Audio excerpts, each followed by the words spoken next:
2023년 죽게 하듯 살자고 다짐했습니다. 여러분 발음을 잘 하셔야 합니다. 죽게 하듯 해야지 죽게 하듯 하면 곤란하겠죠.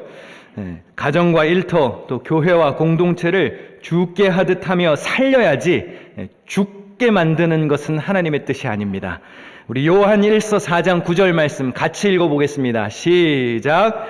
하나님의 사랑이 우리에게 이렇게 나타난 바 되었으니 하나님이 자기의 독생자를 세상에 보내심은 그로 말미암아 우리를 살리려 하심이라. 어떻게 하시려고요? 살리려 하심이라. 하나님이 예수님을 우리에게 보내주신 이유는 우리를 살리려 하심이었습니다. 주님이 살리려고 하시는데 우리가 죽게 만들어서야 되겠습니까? 2023년 힘들고 어려운 일들이 물론 있겠지만 죽겠다는 소리보다는 살겠다는 소리를 더 많이 하시고 죽게 만드는 삶을 살지 말고 죽게 하듯 정성을 다하며 사시기를 축원합니다. 2018년 자카르타 팔렘방 아시안게임에서 우리나라 체조 선수 김한솔 선수가 도마 종목에서 멋진 경기를 펼치고 대회 2관왕을 눈앞에 두고 있었습니다. 그런데 마지막에 벌점으로 0.3점이 깎여서 순위가 바뀌었고 금메달이 거의 확실시되었던 그는 은메달을 목에 걸었습니다. 물론 은메달도 귀하지요. 대단한 성과입니다. 금메달 못 땄다고 지금 뭐라고 하는 게 아니라 감점된 이유가 조금 아쉬웠습니다. 힘찬 도약, 도마 위에서의 연기, 안정적인 착지 다 좋았습니다. 그런데 마지막에 심판에게 인사를 안 해서 점수가 깎였습니다. 국제체조연맹 규정에 따르면 선수는 연기 후에 심판에게 종료 인사를 해야 하지만 김한솔 선수는 완벽한 연기를 했다는 사실에 너무 기뻐서 심판에게 인사하는 것을 잊어버렸습니다. 그래서 벌점을 받았습니다. 우리가 죽게 하듯 하자라는 다짐으로 2023년을 시작했고 이제 막 도약하는 단계에 있습니다. 여러분 올해 끝날 때까지 마지막까지 정성을 다하고 마음을 쏟아야 합니다. 매사에 죽게 하듯 하는 삶에 승리하시기를 축원합니다. 우리 성경을 높이 들고 함께 믿음을 고백하겠습니다. 저는 예수 믿어 구원받았습니다. 저는 예수 믿어 하나님 자녀 되었습니다. 저는 예수 믿어 천국 백성 되었습니다. 하나님께서 선물로 주신 오늘 하나님 말씀으로 가르침을 받습니다. 눈을 열어 주의 법 안에 있는 놀라운 진리를 보고 깨닫게 하소서. 아멘으로 순종하여 하나님께 영광 돌리는 삶 되게 하소서. 아멘. 고백한 대로 사시기를 축원합니다. 올해 목회 주제는 기둥교회, 천안기둥교회, 밴쿠버 기둥교회, 그리고 뉴욕 기둥교회가 함께 공유하고 있습니다. 연초에 네 교회 목회자들이 준비한 공동설교를 각 교회 형편에 맞게 전하고 있는데요.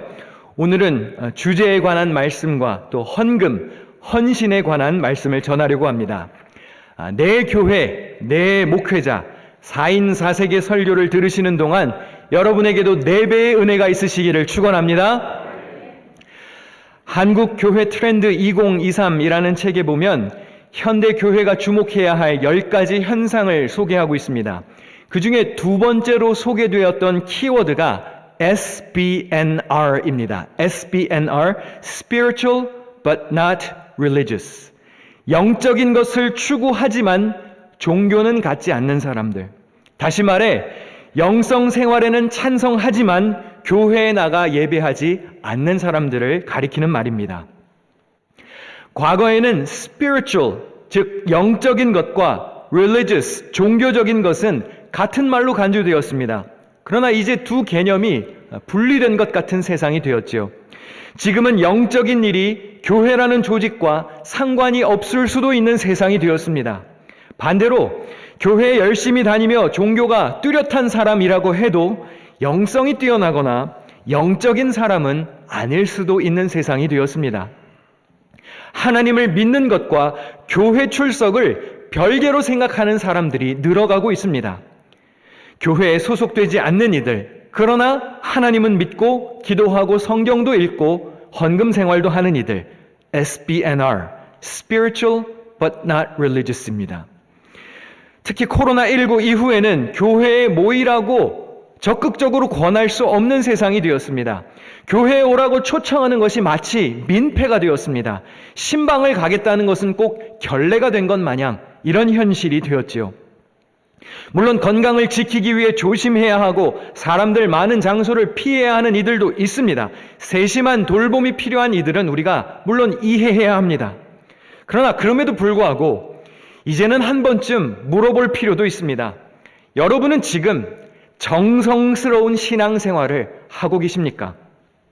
정말 매사에 죽게 하듯 하며 살고 계신지요? 혹시 교회까지 오고 가는 것보다 온라인 예배가 그냥 편해서 단순히 교회에서 봉사하며 시간 뺏기는 것이 싫어서 자신의 편의를 생각하며 조용히 숨어 신앙생활 하지는 않으신지요? 재택근무를 권장했던 많은 IT 기업들이 요새는 사무실에 나와서 근무하기를 권고하고 있습니다. 실적도 떨어지고 주가도 내려가는 상황을 분석하며 대면 근무가 더 효율적이라는 결론을 낸 것이죠. 어떤 기업은 보니까 집에서 근무하는 직원들을 회사로 나오게 하려고 구내 식당을 호텔급으로 업그레이드하는가 하면 전 직원에게 하루 3끼를 무료로 제공하는 기업들도 생겨났습니다. 전혀 감동이 없으시군요. 밥 3끼쯤이야 나 알아서 먹을 수 있다 이거죠. 3끼를 그냥 회사에서 무료로 준다니까요. 예, 알겠습니다. 밥은 관심 없으신 걸로. 회사마다 직원들을 사무실로 출근시키기 위해서 노력하는데 우리들의 신앙생활도 한번 돌아볼 때가 되었습니다. 직장에도 가고 학교 학원도 가고 친구도 만나고 마트 카페도 다 가고 식당 운동시설 놀이시설에는 다 가면서 유독 교회에 오는 것만 망설이고 있는 것은 아닌지. 물론 편하고 좋을 수 있습니다. 내가 편한 대로 하는데 내가 좋지 않은 대로 하는데 뭐가 문제입니까? 따질 수도 있겠죠. 그런데 여러분, 좋은 게 다 좋은 게 아닙니다. 좋은 게 좋은 건가요? 거룩한 게 좋은 것입니다. 하나님 마음에 합한 것이 좋은 것입니다. 내가 좋고 내가 편하게 신앙생활하는 것보다 하나님을 기쁘시게 하는 모습인지가 더 중요합니다. 자신에게 한번 물어보십시오. 여러분의 신앙생활은 지금 얼마나 정성스럽습니까? 교회에서 혹은 온라인으로 예배하는 모습에 지극정성이 담겨 있습니까? 말씀을 묵상하고 기도하고 개인 경건 생활을 정말 정성스럽게 하고 계신지요? 성도 간의 교제에 정성이 담겨 있습니까? 여러분이 준비하여 드리는 헌금에는 얼마나 많은 정성이 담겨 있습니까? 정성은 온갖 힘을 다하려는 참되고 성실한 마음을 의미합니다. 여러분이 얼마나 힘을 다해 얼마나 참되고 성실하게 신앙생활하는지 한번 돌아볼 필요가 있습니다. 우리 히브리서 10장 22절을 같이 읽겠습니다. 시작. 우리가 마음의 뿌림을 받아 악한 양심으로부터 벗어나고 몸은 맑은 물로 씻음을 받았으니 참 마음과 온전한 믿음으로 하나님께 나아가자. 우리는 예수 그리스도의 보혈로 깨끗이 씻음을 받았으니 참 마음과 온전한 믿음으로 하나님께 나아가야 합니다. 예배, 말씀 묵상, 성경 공부, 기도 생활, 봉사 등 신앙생활의 모든 부분에서 최고의 정성을 보여야 합니다. 특별히 올 한 해 우리가 주님께 드리는 예물, 헌금 생활에도 정성이 담겨 있어야 합니다. 다윗은 그의 통치 말년에 아들 솔로몬에게 성전 건축을 지시하며 이렇게 말했습니다. 이 성전은 사람을 위한 것이 아니요 여호와 하나님을 위한 것이라. 다윗은 성전 건축이 하나님을 위한 것임을 분명히 했습니다. 그래서 다윗은 이렇게 했습니다. 내 마음이 내 하나님의 성전을 사모함으로 내가 사유한 금, 은으로 내 하나님의 성전을 위하여 드렸다고 그랬어요. 성전이 하나님의 것이라고 선포했던 다윗은 하나님의 성전을 사모하는 마음으로 최고의 예물과 정성스러운 예물을 드렸습니다.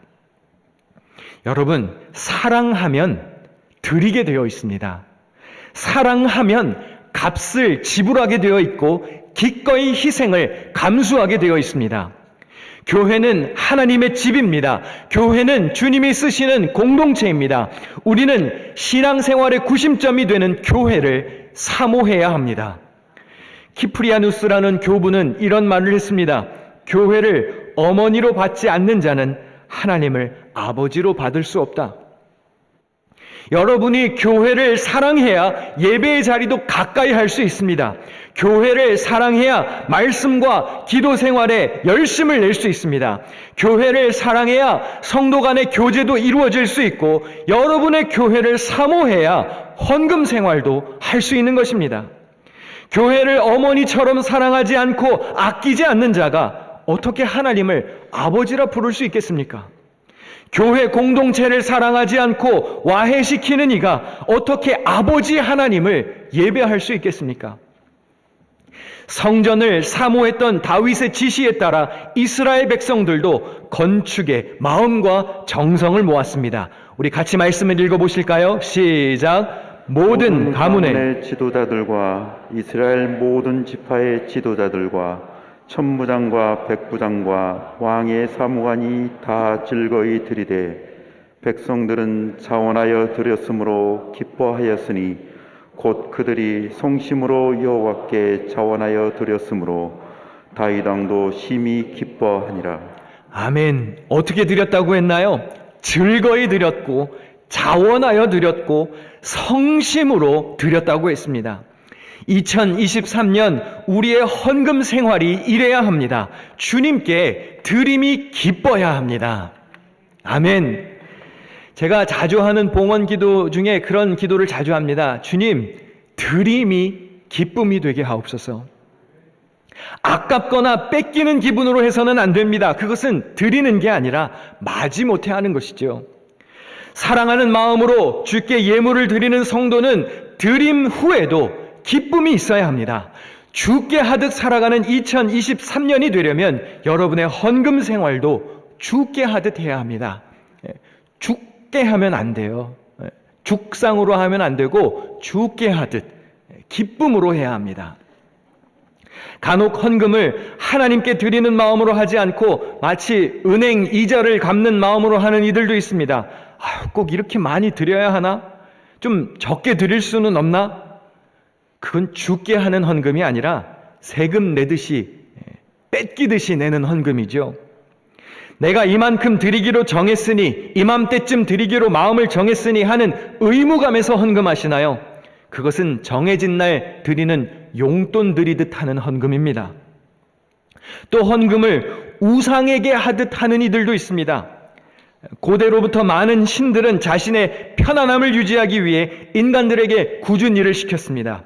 인간들이 일을 하는 동안에 신들은 편안함을 누렸죠. 그래서 인간들이 신을 위해 일하지 않으면 신들은 재앙을 내렸습니다. 그래서 이방 종교에서는 고약한 신들의 마음을 달래기 위해 제물을 드리고 제사를 드렸죠. 여러분 혹시 오늘 하나님께 아무것도 드리지 않으면 주님이 화내실까 봐 헌금을 준비하셨나요? 혹시 우리 집안에 고통이 닥칠까 봐 내가 오늘 11조를 안 드리면 집에 가다가 교통사고 날까 봐 감사헌금 안 드리면 혹시 죽을 병 걸릴까 봐 주님의 심판을 미루는 마음으로 예물을 드리십니까? 그건 마치 하나님 제발 이거 먹고 좀 떨어지세요. 하나님 내 헌금을 봐서라도 나를 좀 가만히 내버려 두세요 하는 마음으로 드리는 것과 같습니다. 우리는 주께 하듯 헌금을 해야지 우상에게 하듯 하는 헌금을 해서는 안 됩니다. 하나님께 드리는 예물은 이러한 마음으로 드려야 합니다. 우리 같이 말씀을 읽겠습니다. 시작. 나와 내 백성이 무엇이기에 이처럼 즐거운 마음으로 드릴 힘이 있었나이까. 모든 것이 주께로 말미암아 싸우니 우리가 주의 손에서 받은 것으로 주께 드렸을 뿐이니이다. 이 모든 물건이 다 주의 손에서 왔사오니 다 주의 것이니이다. 아멘. 여러분 헌금은 내 것을 주님께 드리는 게 아니에요. 원래는 다 주님의 것인데 하나님의 은혜로 받은 것의 일부를 다시 되돌려 드리는 것뿐입니다. 그러므로 내가 이만큼 주님께 드렸다고 해서 그 대가로 무언가를 요청할 수 있는 게 아니죠. 바울은 이렇게 가르쳤습니다. 우리가 세상에 아무것도 가지고 온 것이 없음에 또한 아무것도 가지고 가지 못한다고 했습니다. 원래 이 세상에 내 것은 없어요. 아니, 목사님 무슨 소리예요? 내가 얼마나 열심히 일해서 돈을 벌었는데요. 그렇죠. 그런데 여러분이 열심히 일할 수 있는 힘을 누가 주셨을까요? 신명기 8장 18절에 내 하나님 여호와를 기억하라. 그가 내게 재물 얻을 능력을 주셨다고 그랬습니다. 여러분 열심히 일해서 돈을 모으셨나요? 그 열심을 주신 분도 하나님이십니다. 그럼 결국 우리 손 안에 있는 모든 것은 하나님이 은혜로 쥐어주신 거예요. 여기서부터 출발하지 않으면 모든 게 다 꼬입니다. 왜 사람들이 11조 내는 것을 아깝다고 생각할까요? 내 돈에서 10% 떼기가 아까운 거예요. 그런데 여러분 100%가 다 주님의 것인데 라는 생각으로 산다면 10%를 드리고도 90%씩이나 쥐고 살 수 있는 게 그저 감사한 겁니다. 그저 은혜인 것이죠. 하나님이 돈이 필요해서 우리에게 헌금을 말씀하신 게 아닙니다. 만물이 다 주님의 것인데 주님이 왜 돈이 필요하시겠습니까? 마태복음 6장 21절에 보물이 있는 곳에 우리의 마음이 있다고 그랬어요. 우리의 마음이 보물에 있기 때문에 보물에 우리의 마음이 있기 때문에 그 우리의 마음을 하나님께 있게 하려고 예물을 드리는 겁니다. 정성된 마음을 주님이 원하시는 겁니다. 그러므로 헌금은 우리의 마음이 주님께 있음을 표현하는 신앙 고백적 행위입니다. 다윗에게는 솔로몬을 향한 기대와 소망이 있었습니다. 우리 본문 19절 말씀을 같이 읽겠습니다. 시작. 내 아들 솔로몬에게 정성된 마음을 주사 주의 계명과 권면과 율례를 지켜 이 모든 일을 행하게 하시고 내가 위하여 준비한 것으로 성전을 건축하게 하옵소서. 다윗이 아들 솔로몬이 정성된 마음을 갖길 원했습니다. 이 표현에서 정성에 해당하는 히브리어 단어는 샬렘입니다. 샬렘. 많이 들어보신 단어죠? 평화를 뜻하는 단어 샬롬과 어원이 같습니다. 무슨 뜻이죠? 완전하다. full, complete, 완벽하다라는 뜻을 갖고 있습니다. 정성된 마음은 우리가 2023년에 꼭 가져야 할 자세입니다. 주께 하듯 하는 한 해가 되기 위해서는 작은 일에도 정성을 다해야 합니다. 작년 여름에 있었던 일입니다. 한 고객이 피자 가게에서 large size 피자를 주문했습니다. 8조각짜리. 그런데 주문을 받은 업체에서 실수로 더 큰 피자를 만들었습니다. 12조각짜리로 만들었어요. 배달하려고 나가려다 보니까 그제서야 알았습니다. 주문 들어온 것보다 더 큰 걸 만들었다는 것을. 8조각짜리를 주문했는데 12조각짜리를 만들었으니 업주가 고민하다가 4조각을 빼고 배달을 내보냈어요. 그래서 고객이 이런 피자를 받았습니다. 피자 가게 주인은 아니 원래 8조각 주문하셨고 8조각 드렸으니까 뭐 문제가 없지 않냐 그렇게 말을 했지만 고객은 좀 아쉬운 리뷰를 남기게 되었고 뉴스에까지 보도가 되었습니다. 여러분 집에 친구가 놀러 왔는데 피자를 주문했습니다. 근데 만약에 저렇게 배달이 오면 식탁에 올릴 수 있을까요? 여러분이라면 드시겠습니까? 꼭 누가 먹다가 만 것 같죠? 설사 자기가 주문 들어온 것보다 좀 큰 거를 만들었다고 해도 그냥 그대로 배달을 시켰으면 어땠을까요? 더 큰 걸 만들었는데 죄송합니다. 주문한 것과 다른 것을 드렸네요. 일단 이걸 드시고 다음번에 주문하시면 뭐 서비스를 드린다든지 공짜로 한 판을 드린다든지 그러면 마음도 좋고 오히려 단골이 될 수도 있지 않았을까요? 고객을 대하는 태도가 정성이 부족했다고 밖에는 느껴지지가 않습니다. 여러분 식당은 음식 맛도 중요하지만 고객의 마음을 얻어야 되는 거죠. 근데 이 기사를 보고 그런 생각을 해보았습니다. 우리가 하나님께 드리는 헌신도, 우리가 하나님께 드리는 예물도 혹시 저런 모습은 아닐까? 완전한 작품에서 네 조각이 딱 빠져있는, 무언가 결핍되고 빠져있어서 하나님 보시기에도 이게 뭐야? 이게 너무 황당하네? 그런 모습은 아닐지. 예수 믿고 구원받은 우리를 세상 사람들이 바라볼 때 혹시 저 네 조각 빠진 피자의 모습 같지는 않을까요? 예수님을 닮고 싶다고는 하는데 내용물이 없지는 않은데 무언가 정성이 부족하고 사랑이 없는 모습은 아닌지요. 그래서 하나님 마음에 합하지도 못하고 세상을 감동시키는 데에도 실패해서 빛과 소금의 사명을 감당하지 못하는 것은 아닌지 돌아보아야 합니다. 다윗이 말했던 정성된 마음을 원문에 가깝게 번역하면 온전한 마음입니다. 온전한 마음. 2023년을 살아가는 우리에게 꼭 필요한 자세입니다. 온전한 마음. 몇 조각이 빠져서 허해 보이는 믿음이 아니라 꽉 차 있는 온전한 믿음이어야 합니다. 제가 얼마 전에 아이들과 어린이 성경을 읽다가 가난한 과부가 두 렙돈 헌금한 이야기를 읽게 되었습니다. 렙돈은 작다라는 뜻입니다. 그리스 화폐의 최소 단위입니다. 작은 동전이지요. 가난한 과부는 적은 돈이지만 두 렙돈 전부를 드렸습니다. 부자들은 넉넉한 중에 일부를 드렸지요. 액수가 커도 풍족한 중에 일부를 드리는 것보다 액수가 적어도 전부를 드리기가 더 어려운 것이죠. 예수님은 과부의 정성 어린 믿음을 강조했고 그녀의 헌금을 칭찬하셨습니다.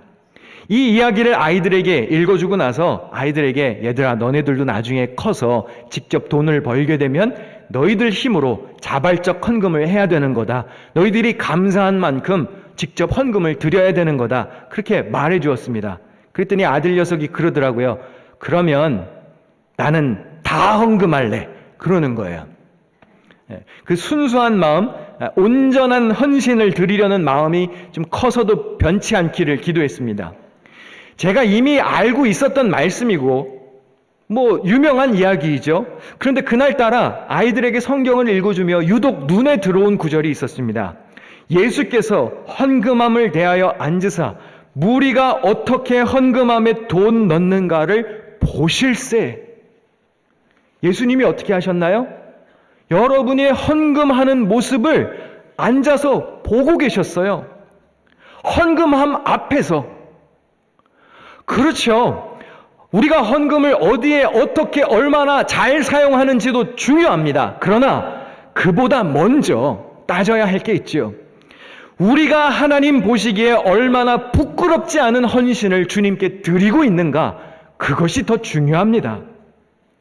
성경 말씀대로 우리가 살아간다면 오늘 우리가 헌금을 낼 때마다 마트에서 왜 물건 찍을 때 삑삑 찍으면 화면에 뜨지요. 뭐 얼마. 여러분 원래 성경대로 하면요. 헌금함에 헌금을 넣을 때마다 화면에 아무개 얼마 떠야 되는 거예요. 그게 성경적인 겁니다. 왜요? 예수님이 헌금함 앞에서 얼마씩 내는지 보셨다니까요. 한번 묻고 싶습니다. 오늘 하나님께 드리는 여러분의 예배, 여러분이 시간과 노력을 드리는 봉사, 특별히 오늘 준비하여 드리는 여러분의 예물이 하나님 보시기에 정말 흠이 없고 정성이 담긴 예물입니까? 정말 죽게 하듯 하는 헌금인가요? 2023년 처음부터 마지막까지 매사에 정성을 다하는 모습으로 살아야 합니다. 그래서 하나님과 세상을 감동시키는 한 해를 살 수 있어야 합니다. 가깝게는 가정에서 가족들에게 먼저 정성을 다해야 합니다.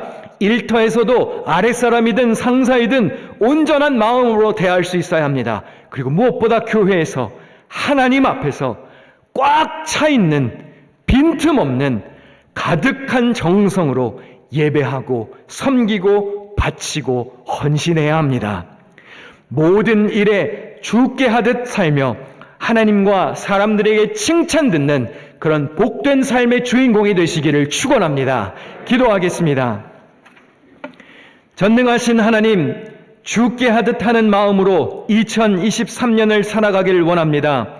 우리의 예배에, 우리의 봉사에, 우리의 섬김과 사랑에, 무엇보다 우리의 헌금 생활에 온전한 마음과 정성이 있게 하여 주옵소서. 자원하는 마음을 주사 주께 드림이 기쁨이 되게 하시고 모든 것이 다 주님께로 왔음을 잊지 않게 하여 주옵소서. 때에 따라 성도들의 쓸 것을 공급하시고 모든 계절과 매 순간을 살게 하시는 이가 우리 주님이심을 기억하게 하옵소서. 정성으로 예물을 드리는 성도들의 2023년에 형통과 은총이 가득하게 하시고 날로 감사의 조건이 늘어가게 하여 주시옵소서. 감사드리며 예수님의 이름으로 기도하옵나이다. 아멘.